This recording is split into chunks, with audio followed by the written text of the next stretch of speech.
Alhamdulillahi Rabbil Alamin. Wabihi nasta'in ala umuri dunya wa din.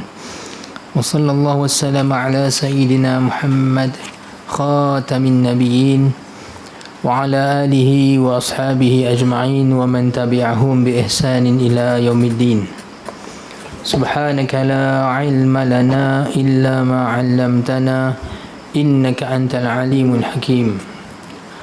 اللهم ارزقنا فهم النبيين وحفظ المرسلين وإلهام الملائكة المقربين. اللهم فقهنا في الدين وعلمنا التأويل واهدنا صراطك المستقيم. رب اشرح لي صدري ويسر لي أمري واحلل عقدة من لساني يفقه قولي آمين. أما بعد، السلام عليكم ورحمة الله وبركاته. Alhamdulillah, syukur pada Allah Subhanahu Wa Taala. Pada malam ini dengan izin Allah Subhanahu Wa Taala kita dapat bersama-sama di dalam surau ini bagi meneruskan pengajian kita kitab Safinatun Najah Fima Yajibu 'alal 'Abdi li Maulah, karangan Syekh Salim bin Sumair Al-Hadrami rahimahullahu taala. Yang mana kitab ini kita membahaskan perihal dengan ilmu fiqh dalam syariat Allah SWT ini, cara khususnya dalam masalah ibadah. Jadi kita sambung pengajian kita, berhenti di mana kali terakhir?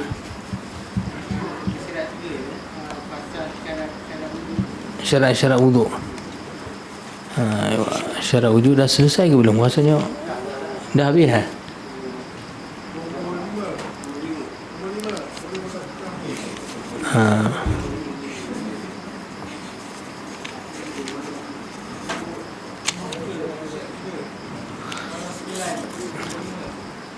Pasal barulah perkara-perkara yang membatalkan wuduk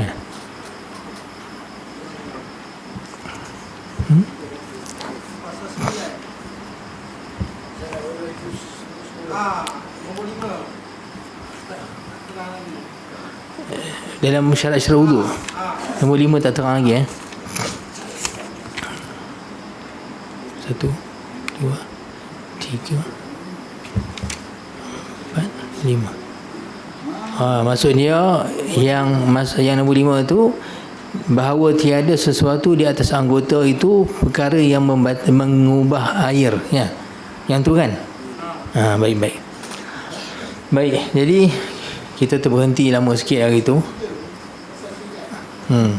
Jadi kita masih berbicarakan tentang syarat-syarat wuduk.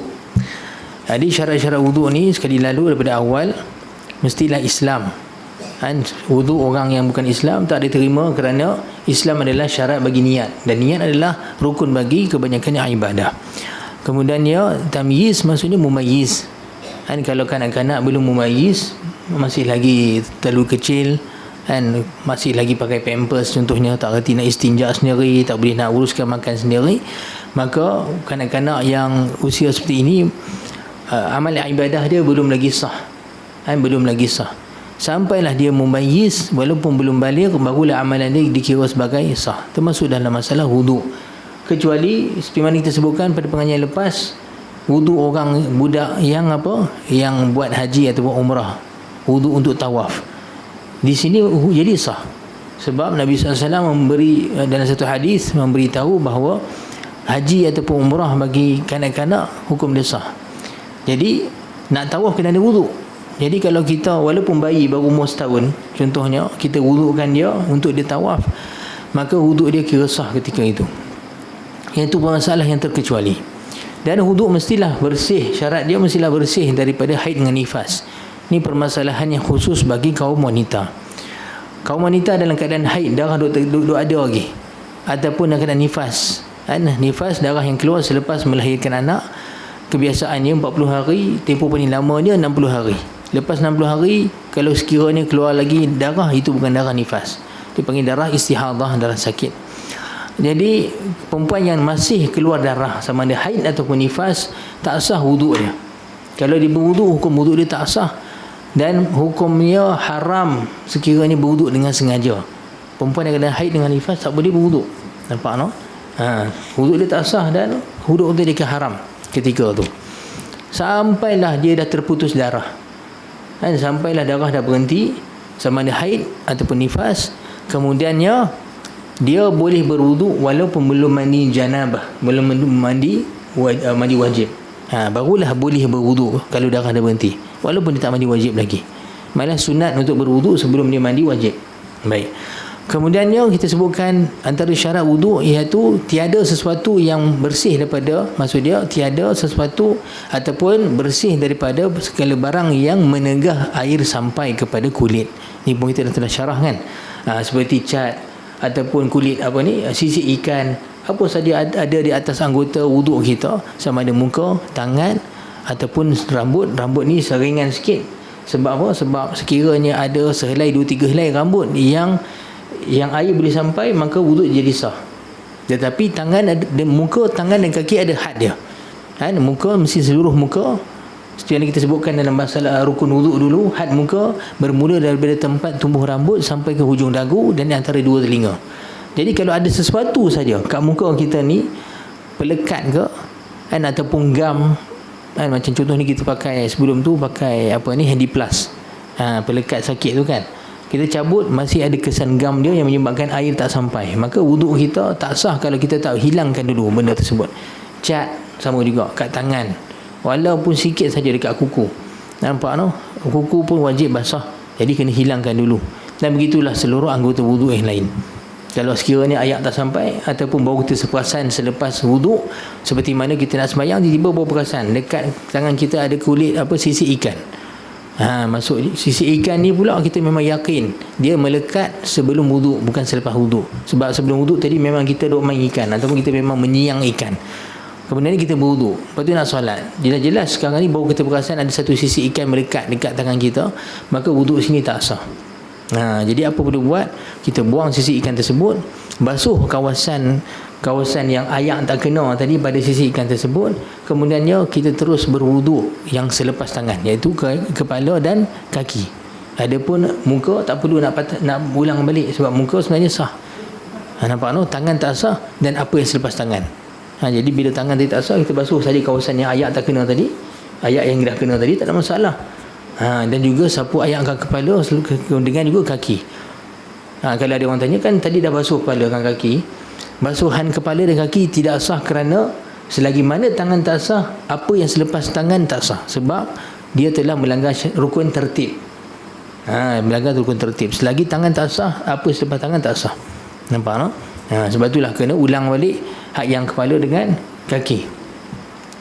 Kemudian dia kata wa alla yakuna 'ala al-'udwi ma yughayyiru al-ma'a, dan tiada barang sesuatu yang di atas anggota apa yang boleh mengubah air. Ni saya tak ingat, saya dah terangkan atau belum, tapi kita ulang baliklah secara laju. Yang tadi kita sebut perkara yang menghalang air sampai pada anggota wuduk. Yang ni dia tak halang air, tetapi dia mengubah air. Contohnya apa? Contohnya di atas anggota dia letak minyak atak yang pekat. Contoh dia main minyak atak pekat, dia buh kat tangan dia. Jadi apa berlaku bila dia ambil semayang? Bila air kena pada minyak atak ni, air tadi bercampur. Bila bercampur, sifat air tadi bukan lagi air mutlak. Sebab air mutlak iaitu air yang masih atas sifat yang asal dia, pada warna dia, rasa dia dan bau dia. Tapi bila dah masuk bercampur larut pada dia sesuatu yang mengubah baunya, macam minyak atak tadi, maka air ni bukan lagi air air mutlak. Jadi tak sah kita gunakan air tersebut untuk berwuduk. Walaupun asalnya kita ambil air tu air mutlak, tapi bila kita sapu di atas anggota kita, dia bercampur sesuatu yang ada di atas anggota kita seperti minyak atak tadi, maka dia telah mengubah air. Nampak no? Maka tidak sah basuhan tersebut, melainkan sekiranya dia basuh 3 kali, dan kali pertama tadi tu memang membersihkan apa yang ada di atas anggota dia seperti minyak atak tadi. Jadi kemudian dia basuh kali kedua tadi memang terus kena pada anggota dia tanpa mengubah air, maka basuhan yang kedua ni lah yang sebenarnya basuhan yang pertama yang wajib. Walaupun dia hanya basuh 3 kali, maksud dia kali ikutkan hukum dia hanya membasuh 2 kali, sebab kali pertama tadi tidak sah, sebab air yang ada pada tangan dia tadi tu telah mengubah sifat air dia. Tapi nak kata wuduk dia tetap sah. Jadi kena pastikan tiada ada sesuatu atas anggota muka kita yang bakal mengubah sifat air tersebut. Minyak atak tu contohnya lah, ataupun katalah dia main poster color, dia artis melukis gambar, Jadi kat badan dia tu ada lekat-lekat warna-warna kan, warna yang larut. Kalau cat dia tak larut, kalau cat dia tak larut, dia kena hilangkan dulu, basuhlah dengan apa sekali yang boleh menghilangkan dia, termasuklah turpentine ke thinner ke kan, baru bagi hilang dulu, barulah kita basuh dengan air mutlak. Tapi kadang-kadang macam jenis cat, macam pelukis, dia pakai color, watercolor kan, color warna ataupun poster color. Yang ni kalau bercampur dengan air, dia larut. Kalau sekiranya dekat anggota wuduk dia banyak cat-cat macam ni, jadi dia basuh sekali saja, yang ni tak sah. Sebab apa? Air tadi tu dah bercampur. Tapi kalau basuh kali kedua, dah hilang dah warna tadi, maka barulah sah. Faham no? Kemudian ya wal ilmu bi fardiyatihi. Antara syarat wudu, ilmu erti kata mengetahui tentang kefarduan wudu tersebut. Baik tuan-tuan. Wudu ni dalam banyak hal keadaan hukum dia wajib. Walaupun ibadah yang kita nak buat tersebut tuan-tuan sunat. Tapi sekiranya ibadah yang kita nak buat tersebut memang tidak boleh dilaksanakan melainkan dengan wudu, maka hukum wudu tadi tu wajib walaupun asal ibadah tu sunat. Yang wajib memang jelas lah tuan-tuan, seperti solat 5 waktu. Solat 5 waktu wajib, dan solat ni tak boleh kita dirikan melainkan dengan wudu. Jadi hukum wudu tadi hukumnya apa? Wajib. Tapi contohnya solat apa? Solat tahiyatul masjid, solat istikharah, solat hajat, solat jenazah. Solat ni, solat jenazah hukum ni fardu, tapi fardu kifayah. Maksudnya kalau kita tak join pun tak dosa, selagi mana ada orang laksanakan solat tersebut. Tapi solat tahiyatul masjid, solat hajat, solat istikharah, hukum ni sunat. Dan kalau tak buat pun tak ada masalah, pilihan kita untuk buat. Tapi kalau nak buat, wajib pada wudu. Sebab tak sah solat tanpa wudu. Jadi hukum wudu dekat sini wajib, walaupun solat tu sunat. Sebab tak boleh kita solat istikharah tanpa wudu langsung. Kita kata solat sunat dia tak ambil wudu lah, tak boleh, jadi haram. La yaqbalullahu salatan illa bi tahuril. Hadis Nabi SAW sebut Allah Ta'ala tidak menerima satu solat pun melainkan dengan bersuci. Suci di sini maksudnya wudu dan juga bersih daripada hadas besar dan kecil. Baik. Tapi di sana memang ada wudu, jadi hukum dia sunat. Contohnya macam kita nak baca kitab fiqh ni. Hukum baca kitab fiqh ni kadang-kadang tuan-tuan boleh jadi wajib kalau kita tak tahu masalah fiqh ni, sedangkan benda ni wajib diketahui. Contohnya seorang tu tak tahu tentang hukum fardu ain. Fardu ain tentang bab rukun solat semua, sedangkan dia wajib tahu sebab dia laksanakan hukum dia. Jadi mengaji kat situ boleh jadi wajib, tapi mengaji dengan wudu hukum dia apa? Sunat. Mengaji tadi boleh jadi hukum dia wajib, tapi berwudu untuk mengaji tadi hukum dia sunat. Jadi hukum wudu kat sini sunat. Nampak? Jadi boleh jadi wudu tadi sunat, boleh jadi hukum dia wajib. Jadi tuan-tuan, orang yang berwudu terutamanya pada perkara yang wajib, yang perlu pada wudu, hukum dia berwudu tadi antara syarat dia mesti mengetahui bahawa wudu tu wajib, fardu. Ini maksud dia syarat dikata wal ilmu bi fardiyatihi, dan ilmu mengetahui kefarduan wudu tersebut. Maksud dia tuan-tuan, kalau sekiranya ada seorang tu dia solat, selama ni diingatkan solat ini kalau tak ada wudu pun tak apa. Wudu tu bersifat pilihan, optional, sunat saja. Dia selama ni duk faham kalau solat berwudu tu bagus, solat tak berwudu pun boleh. Katalah dia faham lagu ni. Contohnya sebut cerita sikit tuan-tuan. Mungkin saya dah pernah sebut benda ni, tapi dah kan. Tapi kita buat cerita ulang balik sikit kan. Katalah seorang tu dia solat. Lepas tu kawan dia batal wudu. Kawan ni keluar daripada masjid. Dan hati dia terdetik. Dia kata, siapa kawan aku ni kan keluar. Lepas tu dia main balik, solat sambung. Habis solat, dia pun keluar dengan kawan dia, kata, hang tadi siapa tinggal keluar asal, kata, wudu aku batal, aku ambil semain lain. Oh, lagu tu. Itu kawan dia kata, tapi kalau hang teruskan solat pun bukan ada masalah kan, dia kata. Sebab wudu ni bukan dia wajib. Oish, kawan dia kata. Apa pula tak wajib, kata, kena ada. Kena ada orang kata. Bukan kalau kita tak berwudu kita solat pun boleh sah dia.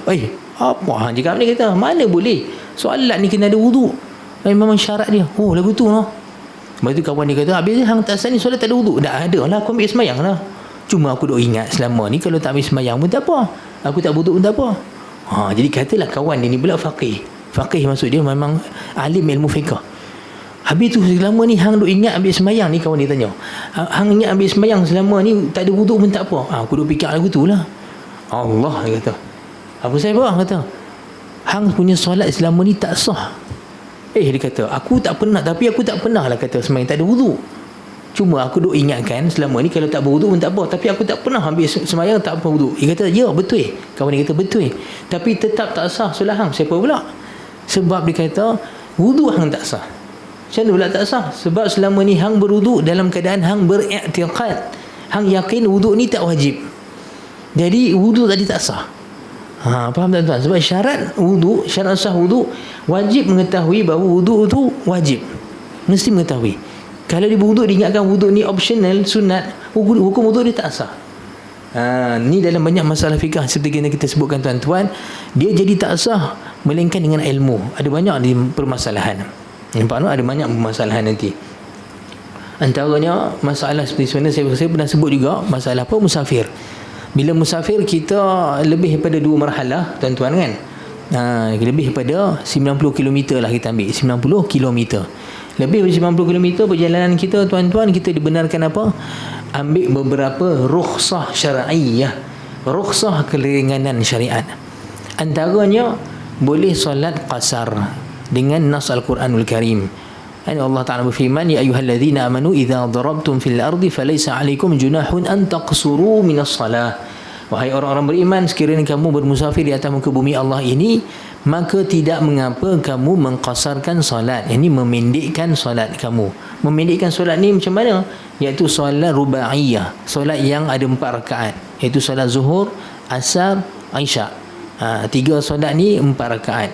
Jadi solat 4 rakaat ni boleh ditukar kepada 2 rakaat ataupun diringkaskan kepada 2 rakaat. Dengan syarat tuan-tuan, syarat apa? Musafir tersebut pertamanya lebih 2 marhalah, kemudiannya satu syarat kena tahu, ramai orang tak perasan. Musafir tersebut adalah permusafiran yang dibenarkan oleh syarak. Bukan musafir maksiat. Kalau sekiranya musafir tu musafir maksiat tuan-tuan, tak boleh nak qasar jamaah solat. Nampak no? Travel ke Korea sebab apa? Tengok konsert K-pop. Contohnya. Lepas tu sampai ke sana, kita duduk Korea ni 3 hari je, tak apa, kita jamak qasar sepanjang perjalanan ni. Mana boleh tuan-tuan? Tak sah jamak qasar kita. Sebab apa? Sebab kita memang travel ke Korea tu sebab nak tengok konsert perempuan tergedik-gedik contohnya. Jadi tak boleh, haram hukumnya. Perjalanan kita tadi dah haram, tak dibenarkan oleh syarak. Nampak no? Begitulah kalau seorang tu katalah dia musafir sebab berjudi ataupun jual benda-benda yang haram, jual arak contohnya, ataupun dia ada niat membunuh memang perjalanan tadi sebab memang dia katalah penjenayah, ambil upah bunuh orang ke apa saja. Nasallallahu alaihi wasallam, yang penting Allah Taala pelihara kita daripada perbuatan-perbuatan maksiat ini. Tapi kalau dia travel, dia berjalan lebih 2 marhalah tapi dengan kerana maksiat tuan-tuan, dia tak boleh jamak qasar. Nampak no? Tak boleh jamak qasar dan tak boleh buat apa-apa saja yang dibolehkan. Asal dia dibolehkan oleh syariat bila seorang tu musafir, seperti buka puasa bulan Ramadan. Nampak no? Baik. Jadi orang yang musafir ni tuan-tuan, dia benarkan qasar salat. Dalam mazhab Syafi'i kita, bila boleh qasar salat, maknanya boleh jamak salat. Jamak zuhur dengan asar dan isyak dengan maghrib, boleh jamak. Sama ada jamak takdim, iaitu jamak pada waktu yang awal, ataupun jamak takhir, itu jamak pada waktu yang akhir. Bila qasar boleh, jamak pun boleh. Tapi masalah jamak ni ada khilaf di kalangan mazhab lain. Nampak no? Ada mazhab yang tak boleh jamak. Tak apa, kita pegang pada mazhab Syafi'i kita. Boleh, dibenarkan. Tapi antara syarat untuk kita jamak qasar tuan-tuan, berilmu tentang bahawa ada ilmu, maksud dia mengetahui bahawa syariat membenarkan jamak qasar bila seorang tu musafir 2 marhalah. Contohnya kalau seorang tu tak tahu, dia travel ke Kedah dengan kawan dia, sampai kat Gurun singgah, kawan dia kata jom kita solat siap-siap, kita solat jamak takdim, kita masih dalam perjalanan ni. Dia kata alang-alang nak masuk waktu, kita jom solat. Kawan dia kata baik, kita masuk solat.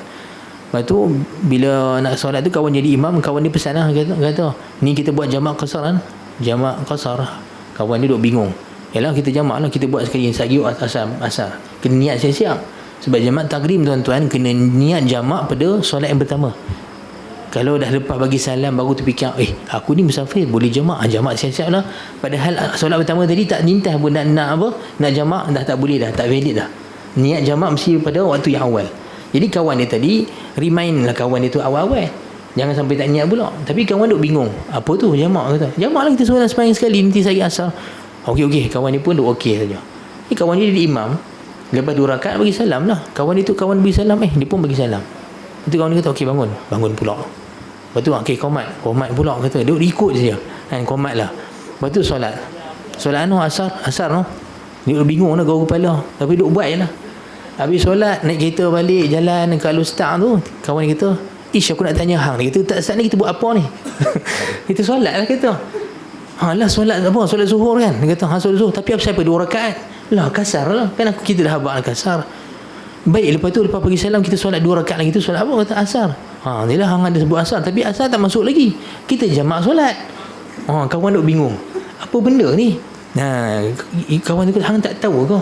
Dia kata, kita kan musafir. Dia pun terang satu-satu. Bila musafir, kita boleh jamak kasar. Dia pun terang. Lagu tu no. Jadi kawan ini pula kata, hang tak tahu ke sama ni? Aku tak tahu, duk ikut je hang buat. Jadi masalahnya apa? Kawan dia kalau tak saat ni dia ada ilmu fiqh, dia kata tak apa. Saat lagi kita singgah Masjid Al-Amalai dekat kat Al-Ustaz ni, kita berhenti kat masjid hang solat lain. Saya pula kata, aku kan solat dengan hang tadi tak? Solat hang tadi tak sah. Sebab apa? Sebab hang buat satu rukhsah dalam keadaan hang jahil. Dalam keadaan tak tahu benda tu dibenarkan oleh syariat. Buat ikut saja. Ada hukum tak sah. Kena tahu baru boleh buat. Nampak no? Jadi samalah permasalahan dia seperti ini. Dan kalau seorang tu tak tahu bahawa wuduk tu wajib, kalau dia berwuduk sekalipun wuduk dia tak sah. Tapi kita kata-kata tahulah kan, wuduk tu memang wajib. Baik. Okey, itu permasalahan pertama, tu syarat yang disebutkan. Dan ada syarat satu lagi. Dia kata apa? Wa alla ya'taqida fardan min furudihi sunnatan. Tadi dia kata secara umum dia kena tahu wuduk tu semua wajib. Sekarang ni dia pula dia kata apa? Bahawa bahawa dia tidak beriktikad bahawa salah satu daripada rukun wuduk tu tadi sunat. Ini pun jadi tak sah wuduk dia. Okey, dia tahu wuduk wajib, tapi dia ingatkan selama ni sapu ayak kat kepala tu sunat, bukan rukun. Dia duk ingatkan rukun, basuh muka, niat, basuh muka, basuh tangan, basuh kaki, dah cukup. Nampak no? Yang basuh kepala, buat boleh, tak buat pun tak apa. Duk ingat lagu tu, duk yakin lagu ni selama ni. Yang ni pun sama, wuduk dia tak sah. Walaupun dia sapu kepala dengan ayak, wuduk dia tidak sah. Sebab setiap yang rukun, kita wajib tahu dia adalah rukun. Nampak no? Sebab bila dia sapu kepala sekalipun, dia sekarang ni beriktikad kepala hak dia sapu ni, kalau tak sapu pun tak apa. Maksud dia beriktikad benda tu tak wajib, jadi wuduk dia tak sah. Nampak no tuan-tuan? Itu syarat dia. Tapi sekiranya dia menyangkakan perbuatan sunat dalam wuduk ni wajib. Contohnya dia duk ingatkan selama ni sapu ayak kat telinga wajib. Kalau tak buat, batal, tak sah wuduk. Apa hukum wuduk orang macam ni? Yang tadi dia sangkakan hak yang wajib sunat. Ni dia terbalik, dia sangkakan hak sunat tu wajib. Contohnya sapu ayak kat telinga sunat tuan-tuan, bukan wajib. Nampak no? Tak sapu telinga pun tak apa. Tapi saya jumpa ramai orang duk ingat sapu ayak telinga tu wajib. Nampak? Jadi orang macam ni wuduk dia sah. Wuduk dia tetap sah. Selagi mana hak yang rukun tadi tu memang dia tahu rukun, tak apa. Walaupun dia salah dalam memahami hak yang telinga contohnya. Lagipun masalah telinga ni hatta ada pendapat ulama kata wajib. Tapi kata sunat. Sebagian Maliki lihat wajib sebab dia lihat telinga daripada kepala. Sebab memang ada hadis dia pun. Al-udhun min ar-ra's, ada hadis. Tetapi kita mazhab Syafi'i melihat yang wajib yang disebut di dalam Quran saja. Nampak tak? Baik, yang penting ni tuan-tuan, hak tu dia punya syarat sah yang disebutkan. Kemudian wal ma'u tahur, dan antara syarat sah wuduk mestilah air yang digunakan untuk berwuduk tersebut air tahur, iaitu air mutlak. Air mutlak. Maksud dia air mutanajis tak boleh digunakan. Ini kalau sekiranya kena pada dia najis, walaupun tidak mengubah sifat air tersebut, sekiranya air tersebut kurang 2 kolah. Kalau air yang kita gunakan dalam satu baldi untuk berwuduk, masuk tai cicak dalam dia. Tai cicak ni biasa ni dia tak rosakkan air. Maksud dia tak rosakkan sifat air. Hukum dia rosakkan air dalam seluruh hukum. Sebab hukum dia menyebabkan air tersebut mutanajis. Tapi kalau kita tengok sifat air, seketui tai cicak jatuh, berubah tak dia punya warna? Tak berubah warna, bau pun tak berubah, rasa pun tak berubah kalau kita hirup. Kan? Tapi jangan duk hirup lah air mutanajis. kan. Tapi nak kata hukum telah menjadi air itu mutanajis, tak boleh dah, tak boleh nak berwuduk. Melainkan kita ambil air sebali tu tadi, kita corah dalam kolah yang besar, yang lebih pada 2 kolah, macam kolah masjid kan. Sayang nak buang banyak air satu bali kan. Kita pun pergi kat kolah masjid ataupun kolah rumah kita, kita ada kolah yang kadar dia lebih pada 2 kolah kan. Kita corah air tu, bagi dia banyak, jadi air ni kembali kepada bersih. Walaupun kita ambil balik, ciduk balik dalam baldi, tak apa kan, corak ciduk balik. Yang penting dia pernah jadi 2 kolah, maka hukum ni kembali bersih. Nampak? Jadi air mutanajis tak boleh digunakan untuk berwuduk. Begitu juga air mutaghayyir, air yang berubah sifatnya disebabkan sesuatu larut padanya walaupun benda tu bersih. Air mutaghayyir nama dia. Contohnya jatuh dalam dia sirap, pati sirap tu jatuh 2-3 titik cukup tuan-tuan, merah menyala kan, merah menyala air tu. Jadi air merah ni tuan-tuan, dia tak panggil lagi air mutlak, jadi tak boleh digunakan walaupun bersih. Tak boleh nak gunakan dah. Tuan-tuan tambah di gula, lepas tu minum. Nak buat macam mana orang kan, dah je buah sirap. Minumlah apa saja yang masuk dalam dia, sama ada cuka ke, ataupun gula ke, ataupun minyak wangi ke, minyak atak ke. Kalau dah berubah sifat dia, maka air ni tidak boleh digunakan lagi untuk berwuduk. Mesti air yang digunakan untuk berwuduk air mutlak, masih original sifat air dia. Itu syarat dia. Kemudian yang terakhir dia kata wa dukhulul waqti wal muwalatu lidaimil hadath, dan masuk waktu dan muwalat, yang ni berterusan. Masuk dia wuduk, syarat wuduk tuan-tuan, masuk waktu solat baru boleh berwuduk. Kalau sekiranya belum lagi masuk waktu isyak, dia berwuduk awal-awal, tak sah wuduk dia. Ni yang ni special case. Yang ni bukan kepada semua orang. Hanya ada satu kumpulan manusia saja yang syarat wuduk dia mesti dah masuk waktu barulah dia boleh berwuduk, iaitu orang yang dipanggil hujung tadi yang kitab tu, dia kata lidaimil hadath. Syarat ni bagi orang yang daimul hadath, maksudnya orang yang sentiasa berhadas. Apa maksud orang yang sentiasa berhadas? Orang yang Allah Ta'ala uji dia, yang mana ada sesuatu perkara yang keluar dari kemaluannya, tak boleh nak berhenti. Jadi orang ni sama ada daripada kemaluan depan dia atau kemaluan belakang dia, ada benda yang keluar dan tak boleh nak berhenti benda tu, tak boleh nak kontrol. Jadi orang ni sentiasa berhadas. Ambil semayang, benda tu keluar, berhadas. Apa yang keluar? Sama ada air kencing. Yang ni dipanggil salisul baul dalam bahasa Arab, ataupun dalam ilmu fiqah dipanggil salisul baul, maksudnya kencing tak lawas. Dia tak boleh kontrol. Nampak no? Selagi dah ambil semayang, dia jalan, pop, dia keluar. Allah, pergi cuci pula kan. Lepas tu keluar lagi keluar. Jadi macam mana masalah orang macam ni? Dia ambil semayang, wuduk dia batal. Sedangkan benda tu keluar dalam keadaan luar kawalan dia, luar kemampuan dia. Jadi orang ni dipanggil daimul hadas, orang yang sentiasa berhadas. Begitu juga perempuan istihadah. Perempuan istihadah, orang perempuan yang keluar darah dari rahim dia, tapi bukan darah haid, bukan darah nifas. Jadi darah ni keluar macam haid lah. Dia bukan boleh nak kontrol. Duk keluar. Jadi kalau setiap kali keluar pada faraj dia, apa hukum wuduk dia? Batal. Sekali dia ambil semayang, sebab dia bukan dia haid. Kalau haid tak apalah, memang tak boleh ambil semayang dan tak payah solat. Tapi dia sekarang ni dia kena solat. Tapi dia ambil semayang, sekali darah duk keluar, batal pula. Pergi balik bilik ayak, batal sampai bila tak selesai. Ini dipanggil daimul hadas. Ataupun orang yang kena buasir. Tapi buasir ni Imam Ibn Hajar Al-Haytami kata sekiranya darah tu memang pasti keluar daripada belah dalam. Sebab boleh jadi buasir ni dia di kawasan yang zahir. Kawasan zahir dubur tuan-tuan, maksud dia ketika kita mencangkung, mana yang nampak, itu zahir. Kalau punca darah keluar daripada kawasan yang kita mencangkung tu dia nampak. Yang ni kalau sekiranya walaupun kita tengah berdiri dia keluar darah, nampak macam daripada dalam kan, tapi sebenarnya bila kita mencangkung, dia tu kawasan yang boleh nampak. Yang ni tak batal wuduk. Yang batal sekiranya kalau kita duduk mencangkung, dia dalam, dia tak nampak. Ini kawasan yang batin. Jadi kalau darah tu keluar daripada belah dalam, yang ni pun sama, orang ni dipanggil daimul hadas, orang yang sentiasa berhadas. Sebab kalau dia ambil semayang, tak lagi darah dia keluar lagu tu. Ataupun boleh jadi seorang tu dia masalah angin.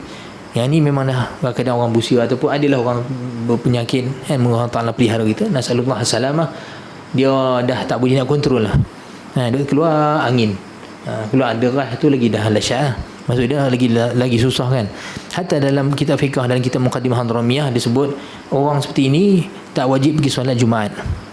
Walaupun sebenarnya dalam kes macam dia, nanti dia ada cara ambil wuduk. Kemudian ni kalau benda tu duk keluar sampai kencing apa semua, wuduk dia dikira valid. Tak apa. Tapi kalau keluar angin, tuan-tuan, dia ni darah pula, duduk dalam masjid, lagi perompak-perompak, orang duk dengar kiri kanan. Jadi dia bukan masalah apa, masalah orang jadi fitnah kan, betul tak? Tu dia Pak Long ni kata buat dek dia, Allah, orang akan cakap, padahal dia tak, orang tak tahu dia memang ada masalah, dia tak boleh nak kontrol, tapi baik dia tak payah pergi masjid. Jadi fitnah pada orang, nampak no? Walaupun hukum dia nanti dia ambil semayang, wuduk dia kalau keluar juga tak kira batal. Baik. Jadi orang yang seperti ini tuan-tuan kan, orang yang tak dilawas kencing, perempuan istihadah, orang buasir yang keluar darah berdalam atau angin tadi, mereka ni panggil daimul hadas. Mereka tak boleh ambil air semayang melainkan selepas masuk waktu. Sebab apa tuan-tuan? Sebab hal keadaan mereka ni keadaan terdesak. Air semayang mereka ni air semayang yang terdesak. Sebab kalau bukan batal. Tapi oleh kerana nak bagi kelonggaran pada mereka, mereka perlu ambil semayang dalam keadaan yang betul-betul ikut darurat saja. Jadi mereka ni panggil daimul hadas. Kalau sekiranya orang seperti ini tuan-tuan, yang keluar daripada kemaluan dia benda tu najis seperti air kencing ataupun darah, maka bila masuk waktu, perkara pertama sekali kena buat adalah dia membersihkan kemaluan dia. Pertama sekali dia kena cuci, bersih. Lepas tu dia pakai sesuatu yang mengikat kemaluan dia. Maksudnya seperti kain. Sekarang ni mudah, dah ada pampers, dah ada pad. Jadi pakai supaya nanti bila keluar tak kena pada pakaian dia, pakaian yang asal dia. Nampak no? Jadi itu ikat. Lepas dia ikat ataupun pakai pad atau pampers, dia pun ambil semayang, ambil wuduk. Dan niat wuduk dia tidak boleh berniat seperti niat kita, iaitu kita berniat apa saja, aku mengangkat hadas kecil, nawaitu raf'al hadathil asghari. Dia pun tak ada niat macam ni, sebab hadas dia tak akan terangkat kalau keluar balik lepas tu. Jadi dia berwuduk dengan niat sahaja, aku berwuduk untuk membolehkan aku solat fardu. Itu bahasa Melayu dia, nawaitul wudu'a listibahati fardis salah. Saja aku berwuduk untuk istibahah, yang ini membolehkan aku solat fardu. Sebab wuduk dia bukan untuk mengangkat hadas, tapi untuk membolehkan dia solat. Sebab kalau tidak, wuduk dia akan terbatal. Okey, baik, nampak no? Dia pun dengan niat tersebut, dia buatlah macam biasa, ambil semayang seperti biasa, basuh muka, tangan, kepala dan juga kaki. Kemudiannya tuan-tuan, tu syarat pertama, wuduk dia mestilah selepas masuk waktu. Sebelum masuk waktu tak boleh tak berwuduk. Kemudian syarat kedua dikata wal muwalatu, dalam kitab. Wal muwalatu maksud dia perbuatan wuduk dia tuan-tuan kena berterusan. Maksud dia tak boleh berhenti buat benda lain sambil-sambil. Basuh muka, sekali kawan telefon, angkat telefon jap. Ada. Saya aku nak solat jap kata. Tak lagi dalam sejam juga aku hang telefon hang balik. Dia pun nak sambung balik usul tangan, tak boleh lah. Bukan setakat tak boleh, bukan setakat dia kena start wuduk daripada awal, dia kena buka balik dia punya pad, dia punya pampers ke ataupun kain yang ikat dia tu tadi. Kalau sekiranya najis, dia kena basuhkan. Tapi kalau masalah yang angin tak apalah, sebab angin ni tak perlu nak basuh. Malah basuh pada angin hukumnya bid'ah. Kan hukum dia bid'ah para ulama sebut. Dan tak payah nak pergi istinja. Baik. Cuma kalau sekiranya kemaluan dia tadi bernajis, kena basuh balik. Lepas tu pakai balik kain yang bersih. Kemudian wuduk dengan niat tadi. Jadi dia kena pastikan wuduk dia berterusan. Jangan ada selang dengan perkara-perkara yang tidak berkaitan dengan wuduk, ataupun saja duduk termenung lama duduk tu sambung basuh tangan. Tak boleh lagu tu. Sekiranya antara basuhan dia anggota ke anggota ni ada tempoh yang lama pada kadar boleh dan kering wuduk dia, nampak no? Dan kering, yang ni waktu yang dihitung di sini sekiranya wuduk sebut kering pada cuaca yang normal. Sebab boleh jadi kalau satu negara macam saya di Sudan dulu, memang sat dia ambil dia semayang, jalan-jalan 2-3 tahun dapat kering lah kita. Baju ni dulu tuan-tuan, setakat jubah macam ni dulu saya basuh, bila sangkut basah kuyup tu, saya 5 minit 10 minit kering apa ni, garing siap, pakai balik. Tang basuh baju ni paling seronok duduk kat Sudan. Tak payah nak beli dryer lah apa benda semua.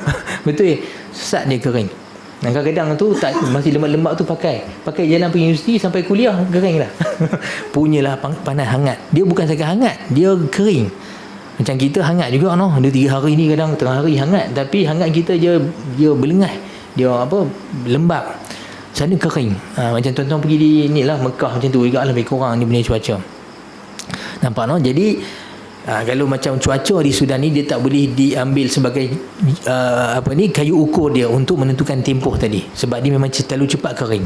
Maksudnya kalau dalam suasana udara yang biasa, kita ambil semayang, kemudiannya sempat kering wuduk tersebut, tempoh tu maksud dia dah kira ada gap ataupun tempoh waktu yang tidak dikira sebagai berterusan.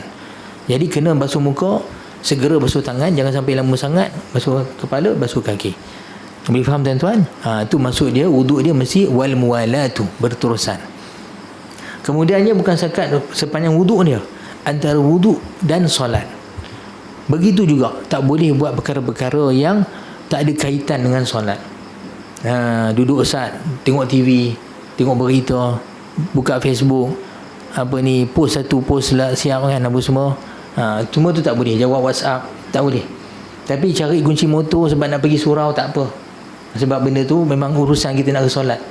Kan, nak ikat serban, walaupun dia ikat serban style Habib tu, kan, bertingkat-tingkat sampai kan 10 minit ikat bagi cantik. Hatta ulama kita tak apa lagi.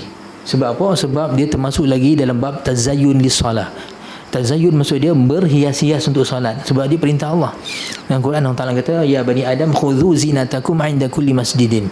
Wahai anak Adam, ambil perhiasan kamu setiap kali nak solat. Maksudnya pakai elok-elok, pakai cantik-cantik nak solat, pakai serban. Nampak no? Walaupun setengah ulama tasawuf kata, kalau dah lama sangat depan cermin nak bagi cantik tu, dah boleh ada riak. Dah lebih-lebih pula dah kan. Batu setengah togu-togu kita dulu, tengok serban dia macam mana, saat dia berapa saat dia pusing-pusing dah, sebab niat dia nak ikut sunnah dia, nak ikut sunnah. Tapi sebenarnya terkata tu kan tuan-tuan, tak ada masalah pakai serban bagi cantik, tak ada masalah. Ada banyak hadis Nabi SAW mengikat serban sahabat, dan Nabi SAW kata pakai seperti ini kerana ia lebih cantik, menunjukkan bahawa Nabi SAW pun ambil berat juga untuk bagi kita berhias, bagi elok sekali-sekala. Sebab memang salah satu maksud serban ni perhiasan Arab. Dia dalam satu riwayat, al-imamatu tajul Arab, serban adalah mahkota Arab. Dan riwayat izzatul Arab, kemuliaan orang Arab. Kata idza wada'atha wada'at izzaha. Kalau mereka dah mula tak pakai serban, mereka dah mula meninggalkan keagungan mereka.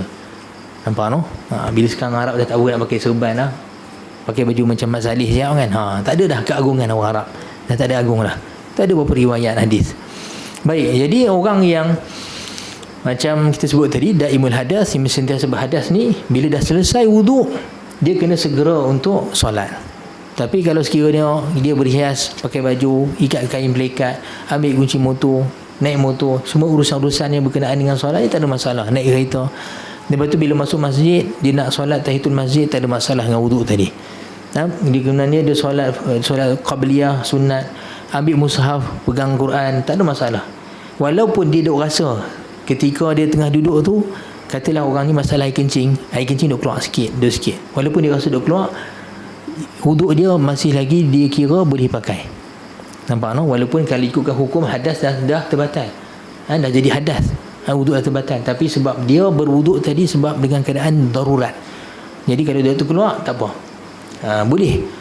Kemudian imam ataupun Bilal qamat, dia pun solat jemaah pun tak ada masalah, wuduk tadi dah habis solat fardu, dia nak solat sunat pun boleh.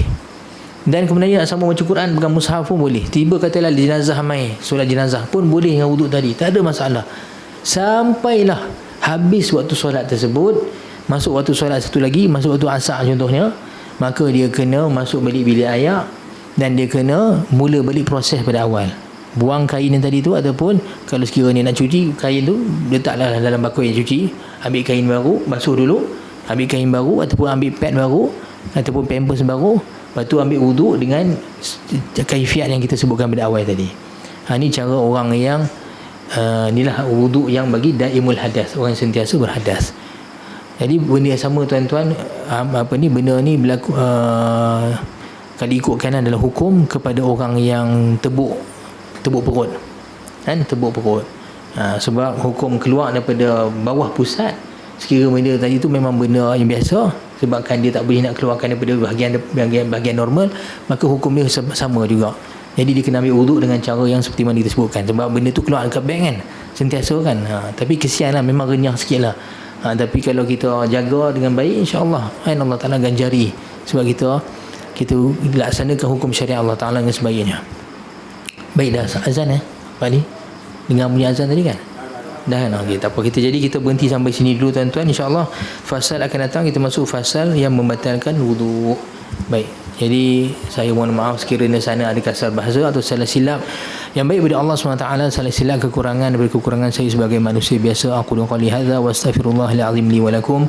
Allahumma 'allimna ma yanfa'una wanfa'na bima 'allamtana wa zidna 'ilma warzuqna fahma waftah 'alaina futuhal 'arifin. Allahumma waffiqna li tiba'i sunnati nabiyyika Muhammadin sallallahu alaihi wasallam zahiran wa batinan qawlan wa fi'lan wa 'amalan wa amnun 'alaina mahabbatahu wa ba'athna ma'ahu yawmal qiyamati wa ma'a ashabihi wa ahli baitihi wa sairi salihin ya rabbal alamin.